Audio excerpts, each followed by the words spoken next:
Zephyrus was groundbreaking, combining innovative design with Nvidia's power-efficient Max-Q GPU. This time the company's all about Polish, releasing the $2,199 ROG Zephyrus M GM501.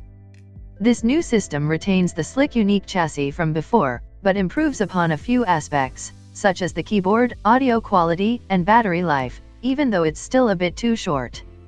But Asus also took the kid gloves off, outfitting the notebook with one of the first 8th Gen Core i7 Coffee Lake processors and a full Nvidia GTX 1070 GPU, allowing for a beastly performance in a relatively slim frame.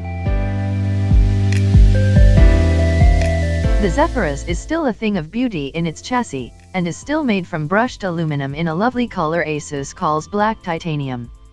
Like the original, the lid has two distinct panels, one has vertical striations while the other has horizontal lines, which gives the laptop a sort of two-tone effect. A large chrome ROG emblem sits on the left side of the lid and glows a cheery red when the laptop is on, which really draws the eye.